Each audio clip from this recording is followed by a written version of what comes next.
Herkese merhabalar. Hepiniz hoş geldiniz. Bir başka tarot açılımında tekrar birlikteyiz.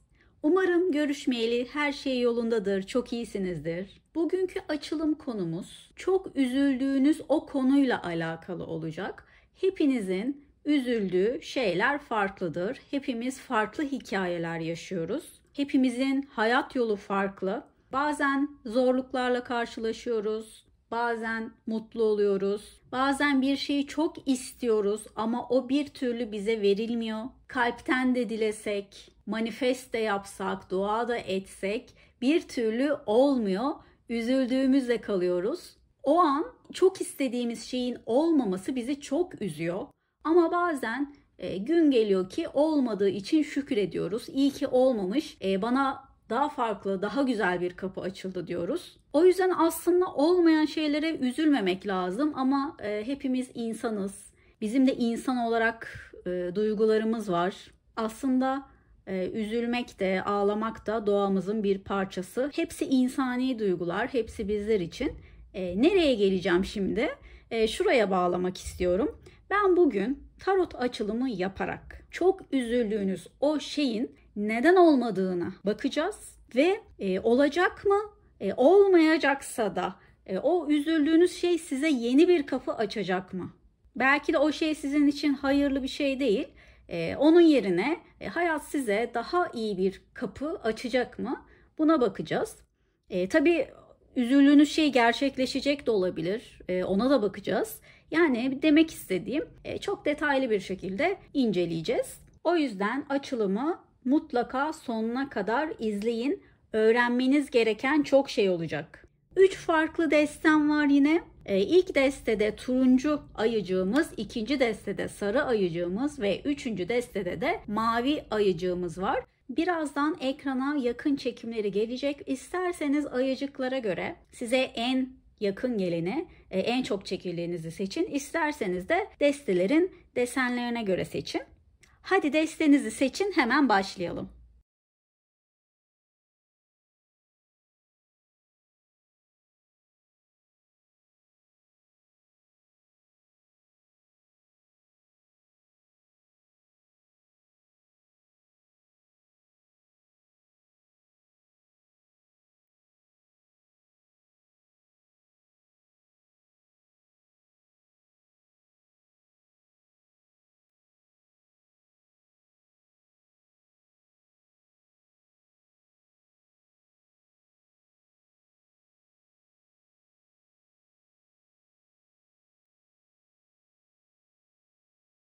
İlk destemiz olan turuncu ayıcığı seçen arkadaşlar, hepiniz hoş geldiniz.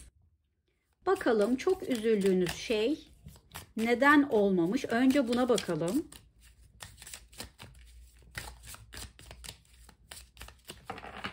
Hepiniz için en doğru cevapları almaya niyet ediyorum. Neden olmadı? Değnek altılısı, değnek kraliçesi ve kılıç prensi. Peki bu üzüldüğünüz şey size ne öğretti? Hayat size hangi ders vermek istiyor? Kader çarkı, değnek kralı, kupa sekizlisi. Ve bir de üzüldüğünüz şey olacak mı yoksa size yeni kapı mı açılacak? Buna bakalım. Değnek yedilisi, tılsım kraliçesi, kılıç dokuzlusu, kupa onlusu.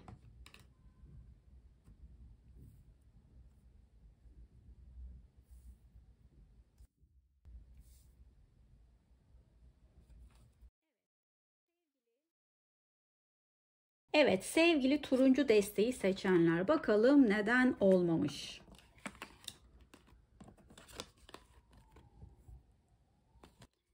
Değnek altılısı, değnek kraliçesi ve kılıç prensi. bu isteğinizin bir insan veya insanlar tarafından olmadığını görüyorum. Burada 2 tane kişi dileğinizin olmamasında çok etkili olmuş. Bunlar onun gerçekleşmesini engellemiş. Belki bundan haberiniz vardır, belki yoktur. Özellikle aşkla ilgili bir şeye çok üzüldüyseniz tabii ki doğal olarak partnerinizin, karşı tarafın isteksizliğinden veya çabasızlığından olmamıştır. Ya da başka konuda çok üzüldüyseniz arka planda olmaması için çabalayan veya olmaması için bir hamlede bulunan biri veya birileri varmış. Özetle sizin çok üzüldüğünüz şey insanların etkisinden dolayı olmamış. Aslında olma ihtimali varmış. Belki olur gibi oldu, sonradan olmadı. Çünkü bu üzüldüğünüz şeyle alakalı başlarda güzel şeyler de yaşadığınızı görüyorum. Sizi ümitlendirecek şeyler olmuş geleceğe dair. Olur gibi olmuş ama sonradan bozulmuş. Peki, bu üzüldüğünüz şey size ne öğretti? Hayat size neyi öğretmek istedi? Kader çarkı, değnek kralı ve kupa sekizlisi var. Hayat yolunda hem üzüleceğimiz hem sevineceğimiz şeylerin olduğunu ama sizin üzücü şeylere gereğinden fazla üzüldüğünüzü söylemeye çalışıyor. Hayatınızda biten şeyler ve kayıplar size fazlasıyla acı veriyor. Onları belki günlerce, haftalarca, aylarca bekliyorsunuz. Hatta belki bazılarınız yıllarca bekliyor. Hayat da tam bu noktada diyor ki, senin yaşayacağın hayatta sevinçler de olacak, üzüntüler de olacak, bitişler de olacak, zaferler de olacak, kayıplar da olacak, vedalar da olacak. Hayat böyle bir şey. Sen bunlara gereğinden fazla durup kafa yorarsan sana gelecek şeyleri de kaçırmış olursun. Ben sana daha güzel şeyler vereceğim ama sen bunlar üzerinde o kadar çok düşünüyorsun ve hareketsiz kalıyorsun ki sana vereceğim güzel şeylerin önünü kapatıyorsun. Bu yüzden kesinlikle üzücü olaylarda ya da istediğiniz şeyler olmadığı zaman boş vermeyi öğrenmeniz gerekiyor. Siz aslında güçlü bir insansınız, bunu görebiliyorum. Belki acılara karşı dayanıklısınız, dirençlisiniz ama çok fazla üzerinde düşünüyorsunuz ve bu gücünüzü kullanamıyorsunuz bu yüzden. Özetle hayat size şunu söylemek istiyor: bekleme, zaman kaybetme. Bir şey olmuyorsa daha iyisi olacağı içindir. Bir de şöyle bir şey var, o üzüldüğünüz şey belki yine olacak ama siz çok düşündüğünüz için enerjileri sıkıştırıyorsunuz. Bir türlü kafanızdan o konuyu atamıyorsunuz. Günlük hayatınıza dönemiyorsunuz. Hayatı akışında yaşayamıyorsunuz. Bundan dolayı size gelecek olan güzel şeyler sürekli erteleniyor. Ya sizin beklediğiniz şey olmuyor ya da daha güzel bir kapı açılacak size. O kapı bir türlü açılamıyor. Enerjileri sıkıştırmayın. Bırakın hayat bildiği gibi size gelsin, aksın ve en güzel şekilde yaşamaya bakın. Gelelim kilit noktaya. Hepinizin de beklediği o soruya geliyorum. Üzüldüğünüz şey olacak mı? Değnek yedilisi, tılsım kraliçesi, kılıç dokuzlusu ve kupa onlusu geldi. Bakın tam da dediğim gibi nasıl üzülüyorsunuz ve acı çekiyorsunuz. Burada bir kupa onlusu var. Bu dileğinizin gerçek olacağından bahseder. Üzüntüleriniz bitiyor, mutlu olacaksınız ama bakın hemen önünde nasıl bir engel oluşturuyorsunuz. Burada düşünen, üzülen, ağlayan, geceleri kendine zehir eden biri var. Bu sizsiniz. Ve ilk kartımız zaten engellerden bahsetmiş. Bu engellerden bir kısmı insanlar. Demiştik ya neden olmuyor diye. İnsanların etkisinden dolayı olmuyor. Siz onlarla savaşıyorsunuz. Oldurmaya çalışıyorsunuz. Sürekli böyle mantık yürütüyorsunuz ve bir çözüme ulaşmaya çalışıyorsunuz. Belki neden olmadığını düşünüyorsunuz. Belki ne yapabilirim bu konuda diyorsunuz. Belki de acaba gelecekte olacak mı? Boşuna mı bekliyorum? Önüme mi bakmalıyım? Yoksa beklemeye devam mı etmeliyim diye sürekli bir düşünce halindesiniz. Ama biraz fazla bir düşünce halindesiniz. Düşünmekte sorun yok aslında. Bu da çok insani bir şey ama gereğinden fazla olduğu zaman sizin sağlığınıza etki etmeye başlıyor. Sizin sağlığınıza etki ettiği zaman frekansınız düşüyor. İşte frekansınız düştüğü için olacak şeyler de bir türlü olmuyor. Ama ben size bunun müjdesini verebilirim. Kendinizi birazcık daha rahatlatırsanız eğer üzüldüğünüz şeyin olma süresi oldukça kısalacak. Herhalde birçoğunuz duygusal hayatıyla ilgili üzülüyor. Çünkü kupa onlusu gördüm. Mutlu bir evlilik, mutlu bir aşk, ilişkide şifalanma, beklenilen kişinin geri dönmesi, sevilen kişiyle mutlu olma, aile ortamında mutlu olma gibi temalar içerir bu kart. Tabii başka bir şeye de üzülüyor olabilirsiniz. Yine dinlemeye devam edin. Bu sizin mutlu olacağınızdan bahseder. Artık çok üzüldüğünüz o konuda mutluluk yaşayacağınızdan ve içinizin ferahlayacağından bahsediyor. Bu desteği seçenlerde yeni bir kapı açılmayacak, onun yerine sizin beklediğiniz şey olacak diyor. Çok üzülmüşsünüz ama üzüldüğünüze fazlasıyla değecek. Merak etmeyin, bu üzüntülerin sonu mutluluk, ferahlık. Tıpkı bu kartta olduğu gibi sevdiğiniz insan veya sevdiğiniz insanlarla mutlu bir hayat yaşayacaksınız. Bu yüzden daha fazla kendinizi hırpalamayın. Zaten yeterince hayatı kendinize zehir etmişsiniz. Lütfen artık mutlu olmaya bakın. Siz zaten kendi mutluluğunuzu sağladığınız zaman hayat size daha fazla mutluluk getiren şeyler verecek. Hayat karşınıza sizi daha mutlu edecek insanlar çıkaracak. Üzüldüğünüz şey olacak evet ama lütfen bu dediklerimi de göz ardı etmeyin. Hayatın ileriki aşamalarında da hep aklınızda bulunsun. Dilerim ki bu isteğiniz olabilecek en kısa zamanda olur. Lütfen siz de bu söylediğimi onaylamak için yorumlara sadece evet yazmanız yeterli. Ben sizin için buna niyetleniyorum şu an. Siz de evet yazarsanız bana izin vermiş olursunuz. Hem sizin enerjinizle hem de benim enerjimle birlikte süreyi daha da kısaltmaya niyetlenelim.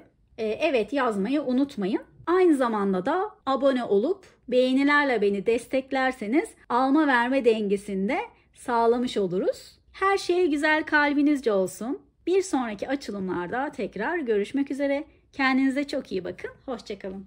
İkinci desteği yani sarı ayıcığı seçen arkadaşlar hepiniz hoş geldiniz.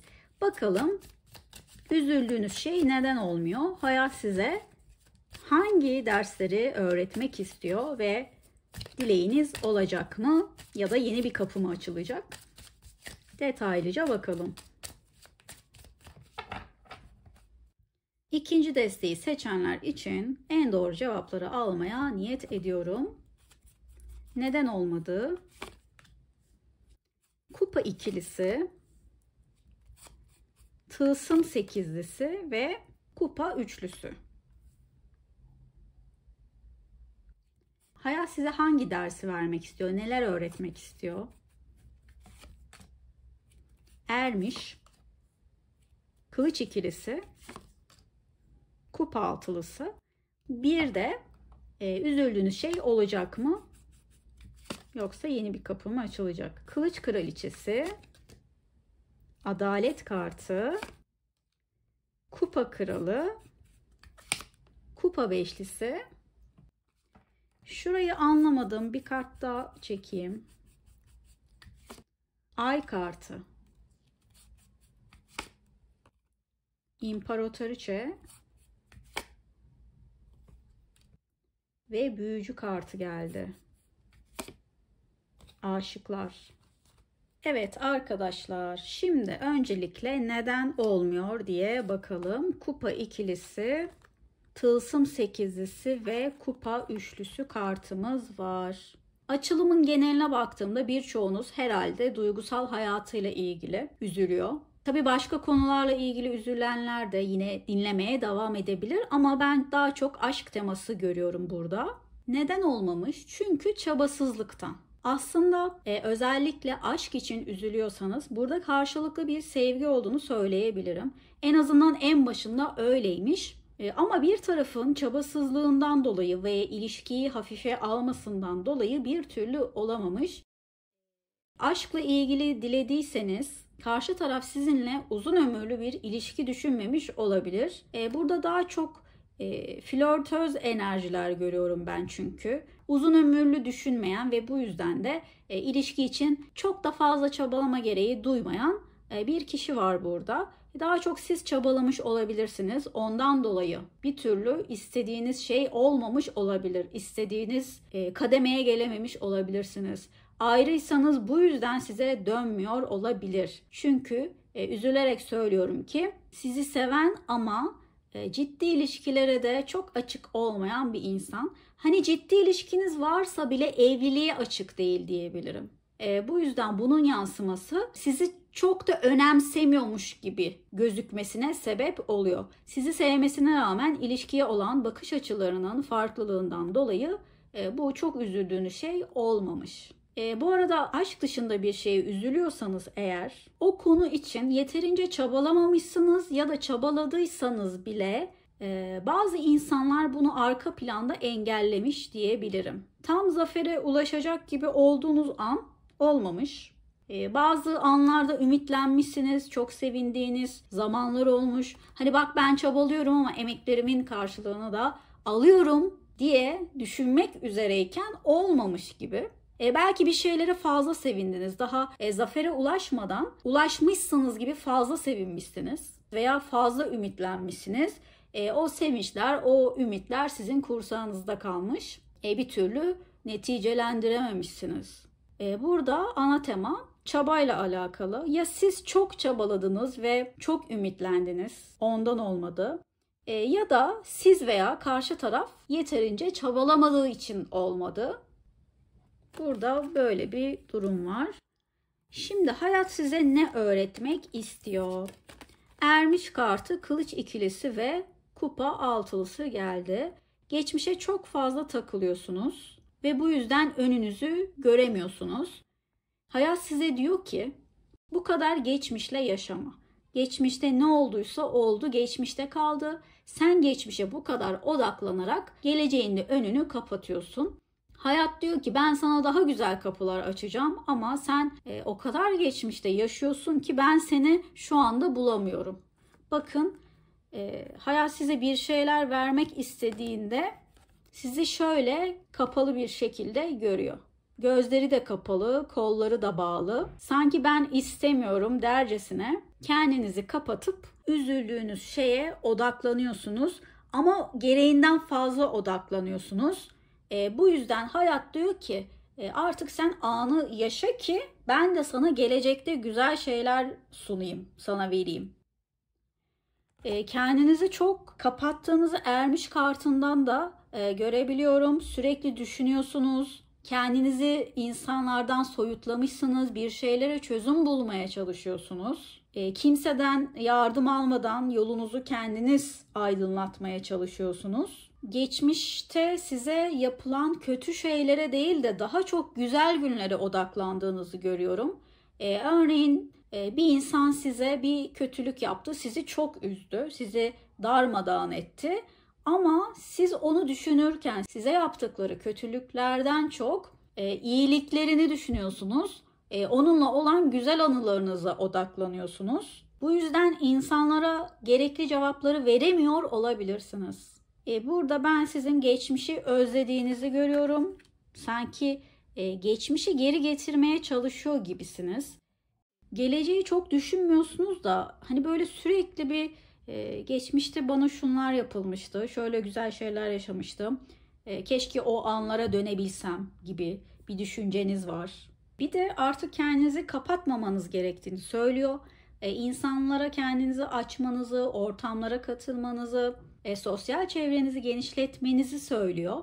Size bunu öğretmek istiyor hayat aslında. Yalnız kalma diyor. Bu hayat yalnız kalarak geçmez. Evet bazı kötü insanlarla karşılaşıyoruz hayat yolunda. Hepimiz karşılaşıyoruz. Ama sizin karşınıza birkaç kötü insan çıktı diye tüm o iyi insanlara da kendinizi kapatmanız onlara haksızlık olur. kendinize de haksızlık olur. Size daha güzel anılar kazandıracak insanlar var. Sadece aşk konusunda değil, hani dost konusunda, arkadaşlıklar, iş çevresi ya da katıldığınız davetlerde tanışacağınız yeni insanlar sizin ufkunuzu genişletecek, size güzel anlar yaşatacak farklı insanlar da var. Onlara da kendini kapatma diyor.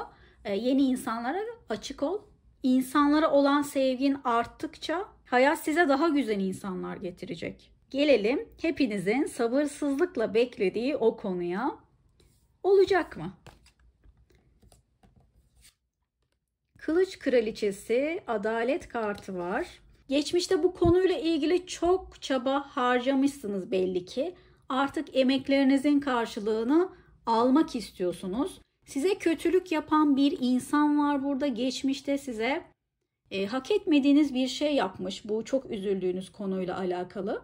Aslında sanırım sorun bir insandan kaynaklı. Bu ikinci desteği seçenlerde. Kendisi bir belirsizlik yaratmış sizin hayatınızda.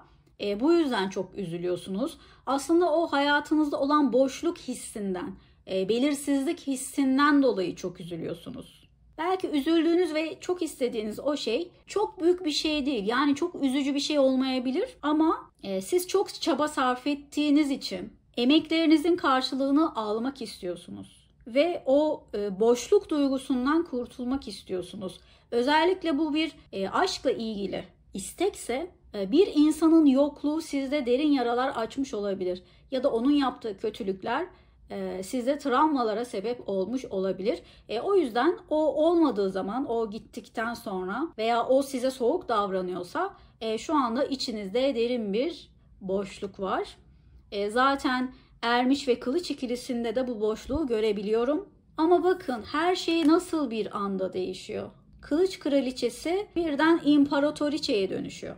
Bu ne demek biliyor musunuz? Belirsizlikler bitecek, sen de kendini toplayacaksın. İmparatoriçe özgüveni çok yüksek bir insandır. Çok cesurdur. Hayat ona hep bolluk bereket sunar. Lüks içinde yaşayan, her istediğini alan, her istediği verilen bir insandır bu kişi. Bakın burada bir başlangıç olacağını bize söylüyor. Büyücü kartıyla istediğin şey sana verilmeyecek. Çünkü o konuda çok yara almışsınız ve o konunun olmaması sizin hayrınıza olur. Eğer beklediğiniz o çok üzüldüğünüz şey gerçekleşirse hayat boyu üzülmeye devam edersiniz. Hayatın size daha güzel şeyler vereceğini görüyorum. Size öyle bir kapı açacak ki geçmişi tamamen unutacaksınız. Size yapılan kötülükleri, davranışları tamamen unutacaksınız. Özellikle birini bekliyorsanız ya da isteğiniz birine bağlıysa o kişi sizi çok mutsuz ediyor. Ondan haber bekleye veya onun değişmesini bekleyerek hiçbir yere varamıyorsunuz. O belirsizlikler gitmeyecek. İsteğiniz birine bağlı değilse de o isteğinizin gerçekleşmemesi sizin için daha iyi. Çünkü hayat size öyle bir kapı açacak ki hayata yeniden başlıyorsunuz sanki. İstediğiniz şey size fazlasıyla verilecek. Aşıklar kartıyla birlikte bir karar vereceksiniz. Yeniden başlama kararı alacaksınız. Ve istediğiniz şey olmasa bile hayatın sizin için istediği şey sizin istediğinizden çok daha güzel. Bu söylediklerim sizi üzmesin. Çünkü ben burada hem maddi manevi olarak iyileşme görüyorum, hem aşk hayatında iyileşme görüyorum. Hem istediğiniz farklı konular varsa onlarda iyileşme olacak. Belki de hayat size bir değil birden fazla kapı açacak. Siz yeter ki sizi üzen şeyleri bırakın ve daha fazla üzülmeyin. Bazen bir şeyi çok istediğimiz zaman o şeyin bize iyi geleceğini düşünürüz. Farklı bir ihtimal düşünemeyiz. Yeni şeylere, yeni kişilere kendimizi kapatırız. İlla da o olacak deriz. Aslında hayatın bize bambaşka bir planı vardır. Ve o plan bizim hayatımızı değiştirecektir ama o fırsatları görmezden geliriz. İşte burada diyor ki ben sana çok daha güzel bir kapı açacağım. Sakın üzülme. Sen emin ol bundan çok daha iyilerine layıksın. Çok daha iyi yerlerde olmaya layıksın. İsteğin sana verilecek ama farklı şekilde. Daha güzel bir şekilde verilecek. Örneğin bir insanın hayatınızda olmasını istiyorsunuz. O insan olmayacak ama o insandan çok daha iyi, çok daha güzel bir insan hayatınıza girecek ve size cenneti yaşatacak. Ya da bir iş istiyorsunuz. O iş olmuyor belki ama hayat size öyle bir kapı açacak ki birden zengin olacaksınız. O işe ihtiyacınız kalmayacak. Hayata farklı pencerelerden bakabilirseniz eğer ki hayat sizin için daha kolaylaşır. Ve size gelecek güzel şeyleri bir an önce kendinize çekersiniz. O yüzden bir kişiye veya bir düşünceye veya bir dileğe körü körüne bağlanmayın. Takıntı yapıp onu körü körüne istemeyin. Her zaman yeni fırsatlara açık olun, yeni başlangıçlara açık olun. Layık olduğunuz hayata ancak böyle ulaşırsınız. O yüzden kendiniz için her zaman en iyisini dileyin. Çünkü siz her şeyin en iyisine layıksınız. Ve layık olduğunuz şeyler size mutlaka verilecek. Yeter ki siz kendinizi açın. Ama konu ne olursa olsun hiç fark etmez. Hatta maddi konuda da bir şey istediyseniz, maddi konuda bir şeye üzülüyorsanız, İmparatoriçe zengin bir insandır. Bu yüzden o konuda da istediğinizi alacaksınız belli ki ve size bambaşka bir kapı açılacak. Ve size bambaşka bir hayat sunulacak. Yepyeni, bolluk bereket içinde, aşk dolu, sağlıklı, güzel insanlarla olduğunuz bir hayat sizi bekliyor. Dilerim ki size gelecek olan güzel şeyler en kısa sürede size gelir. Sizin için şu an buna niyetleniyorum. Siz de onaylamak için yoruma sadece evet yazmanız yeterli. Hem benim enerjimle hem de sizin enerjinizle niyetlenirsek üzüldüğünüz şey daha kısa sürede sevince dönüşür. Bu yüzden beni onaylamak için evet yazmayı unutmayın. Aynı zamanda da abone olup beğenilerle desteklerseniz de alma verme dengesini sağlamış oluruz. Her şey güzel kalbinizce olsun. Bir sonraki açılımlarda tekrar görüşmek üzere. Kendinize çok iyi bakın. Hoşça kalın. Üçüncü desteği yani mavi ayıcığı seçen arkadaşlar hepiniz tekrar hoş geldiniz. Bakalım çok üzüldüğünüz o şey neden olmuyor? Hayat size bununla ilgili hangi dersleri vermek istiyor? Ve üzüldüğünüz şey olacak mı yoksa size daha farklı, daha yeni bir kapı mı açılacak? Buna bakacağız. Neden olmuyor? Dünya kartı, tılsım ikilisi, güneş kartı. Peki hayat size bununla ilgili ne öğretmek istiyor? Aslan adam, kılıç sekizlisi, tılsım kralı. Peki olacak mı? Üzüldüğünüz şey olacak mı yoksa size başka yeni bir kapı mı açılacak? Kılıç ası, tılsım kraliçesi, değnek beşlisi, değnek ikilisi, kupa onlusu, değnek kraliçesi, mahkeme ve değnek kralı. Şimdi arkadaşlar, neden olmadığına baktığım zaman dünya kartı, tılsım ikilisi ve güneş kartımız var. Aslında bu üzüldüğünüz şeyin olma potansiyeli çok yüksek. Büyük ihtimalle sizin takıntılarınızdan kaynaklı olarak olmuyor. Hem güneş kartı var hem dünya kartı var. İkisi de hayallerin gerçekleşmesinden, istenilen şeyin olmasından bahseden kartlardır. Aslında çoktan olacak bir şeymiş bu ama ertelenmiş. Burada çok fazla düşünen biri var. Büyük ihtimalle sizsiniz. Çok fazla ikilemde kalıyorsunuz. Bir şeyleri çok fazla takıntı yapıyorsunuz. Bundan dolayı da size gelecek olan şeyler gecikiyor. Yani burada sorun tamamen sizin düşüncelerinizden kaynaklı. Hiçbir şeyi bu kadar düşünmeyin. Hatta bakın dileğinizin gerçek olmasıyla şöyle bir ferahlama yaşayacaksınız. Yaşayacakmışsınız daha doğrusu. Ama olmuyor bir türlü. Belki hep bir engel çıkıyor. Tam olacak gibi olmuyor. İşte bu sizden kaynaklı. Ne düşündüğünüze çok dikkat edin arkadaşlar. Bakın burada da hayat size bununla ilgili ne öğretmek istiyor dediğim zaman. Asılan adam, kılıç sekizlisi ve tılsım kralı geldi. Bazı şeyleri o kadar düşünüyorsun ve o kadar kendine yük ediyorsun ki bir adım bile ilerleyemiyorsun. Burada bir hareketsizlik var asılan adamda. İşlerin ertelenmesi var, işlerin durması var, hiçbir şey yapmamak var. Bu durgunluğun sebebi de düşünce kaynaklı diyor. Çünkü kılıçlar zihinsel engellerden bahseder. Düşüncelerle kendinizin yarattığı engellerden bahseder.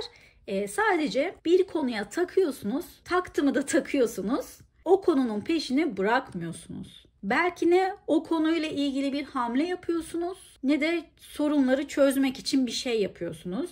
Belki de üzüldüğünüz şey biriyle ilgiliyse elinizden bir şey gelmediğini de düşünüyorsunuz. Sizin artık yapabileceğiniz bir şey kalmadığını da düşünüyorsunuz.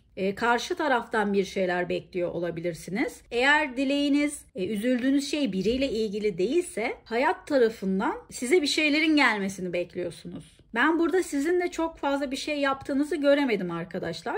Pasif bir enerjidesiniz. Hayat da size diyor ki bu kadar durup düşünme, her şeyi kendine yük etme. Yapabileceğin bir şey varsa yap. Bu kadar da pasif kalma. Eğer elinden hiçbir şey gelmiyorsa, senin kontrolünde değilse arkana bakmadan ilerle. Çünkü böyle durup düşünerek hiçbir yere varamazsınız. Hayat size bunu öğretmek istiyor. Aslında çaresiz değilsiniz. Siz eliniz kolunuz bağlı gibi hissediyorsunuz. İstediğiniz şey başka birine bile bağlı olsa, eğer siz yapacağınızı yaptıysanız, yapılacak başka bir şey kalmadıysa, karşı tarafta yapması gerekeni yapmıyorsa, o zaman o konuyu kapatıp ilerleyeceksiniz arkadaşlar. Bir insanda veya bir olayda durup beklemenin hiçbir anlamı yok. Size hayatı zehir etmekten başka hiçbir şey olmaz. Şu anda olduğu gibi. Evet, gelelim o esas soruya. Üzüldüğünüz şey olacak mı, yoksa size yeni bir kapı mı açılacak? Bak, burada yine düşünen biri var. Burada da yine düşünen, hesap yapan biri var. Bilmiyorum sizin bu düşünme haliniz ne olacak, sonu nereye varacak? Sürekli öyle oldu, böyle oldu, şunu yapsam olur mu, acaba bana gelecek mi, bana yazacak mı, şöyle yapsam daha mı iyi olurdu gibi sürekli zihninizde bir savaş halindesiniz. Tam da burada değnek beşlisiyle birlikte kavga çıktı. Zihindeki kavga bu. Kılıç ası, tılsım kraliçesi ve değnek beşlisiyle birlikte, hatta değnek ikilisiyle de birlikte zihninizin bir savaş alanına döndüğünü görebiliyorum. Bu kadar düşünmeye devam ederseniz olacak şey de olmayacak. Burada olacağını gördük. Olma ihtimali çok yüksek. Yine dünya kartı da hayallerin gerçek olmasından bahseder. Ama bu durumunuza bir çare bulun arkadaşlar. Bu takıntılarınıza, negatif düşüncelerinize, kaygılarınıza, hatta anksiyetenize bir çözüm bulmanız gerekiyor. İster dua, ister meditasyon veya size iyi gelecek bir hobi olur. Bir şey yapın yani. O zihniniz artık bir boşalsın. Bunu yaparsanız ne olacak biliyor musunuz? Bakın, kupa onlusu. Özellikle aşkla ilgili bir konuya üzülüyorsanız o konu artık sorun olmaktan çıkıyor. Sevdiğiniz insanla mutlu bir ilişkiniz olacak. Hatta bu ilişki evliliğe de dönüşebilir. Çok güzel geldi. Eğer üzüldüğünüz şey aşkla ilgili değilse de bu sizin kendinizle ve sevdiklerinizle olan mutluluğunuzu gösterir. Yani istediğiniz şeye kavuştuktan sonra şu şekilde hem aileniz hem de sizi seven insanlarla birlikte mutlu olacaksınız. Değnek kraliçesi, mahkeme ve değnek kralı geldi. Büyük ihtimalle de dileğiniz birine bağlı. O kişiyle ilgili aranızdaki sorunların çözüleceğini bize söylüyor. Hatta size olan davranışları eskisinden çok farklı olacak. Artık daha ılımlı ve anlayışlı biri olacak ve çözüm odaklı olacak. Bakın burada ne kadar mutlu bir insan var. Bu sizsiniz. Özellikle de dileğiniz gerçekleştikten sonraki sizi gösteriyor. Belki de olmasına ihtimal bile vermiyorsunuz. Çünkü hani şuradaki ümitsizliğe baktığım zaman çok da ihtimal vermiyor gibisiniz ama hayat öyle demiyor. Hayat size istediğinizi verecek. Hayatın sadece sizden bir ricası var. Çok fazla olumsuz düşünüp size gelecek güzel şeylerin önünü kesmemeniz. Bunu yaptıktan sonra düşüncelerinizi pozitife çevirip frekansınızı arttırdıktan sonra, hatta hemen sonra üzüldüğünüz şey oluyor. Mutlu olacaksınız, merak etmeyin. Sizin istediğiniz şey olacak. Başka bir şey olmayacak. Başka bir kapı açılmayacak şu an için. Sizin üzüldüğünüz şey artık sevince dönüşecek. Bu yüzden size tavsiyem, artık hayatı kendinize zehir etmeyin. Dileğinizin gerçek olacağı günü bekleyin. Çünkü bu kart boşuna çıkmadı. Mutlu olacağınız için çıktı. Çok üzülmüşsünüz ama üzüntünüzün karşılığını alacaksınız. Ödülleri artık toplayacaksınız. Hayatınız kökten değişiyor olarak gözüküyor.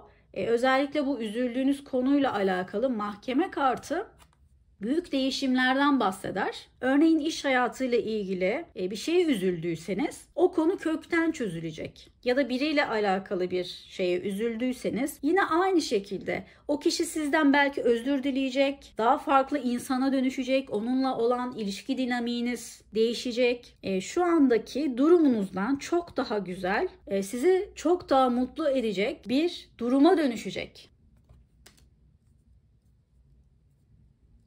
Dilerim ki çok kısa bir zaman içerisinde bunlar olur. Şu an sizler için buna niyetleniyorum. En kısa zamanda en güzel şeyleri yaşamanıza niyetleniyorum. Siz de bunu onaylamak için yoruma sadece evet yazın. Beni onaylayın. Çünkü evet yazarak bana izin vermiş olursunuz. Hem benim enerjimle hem sizin enerjinizle size gelecek olan güzel şeylerin süresini kısaltabiliriz. O yüzden evet yazmayı unutmayın. Aynı zamanda da abone olup beni beğenilerle desteklerseniz alma verme dengesini sağlamış oluruz. Her şey güzel kalbinizce olsun. Bir sonraki açılımlarda tekrar görüşmek üzere. Kendinize çok iyi bakın. Hoşça kalın.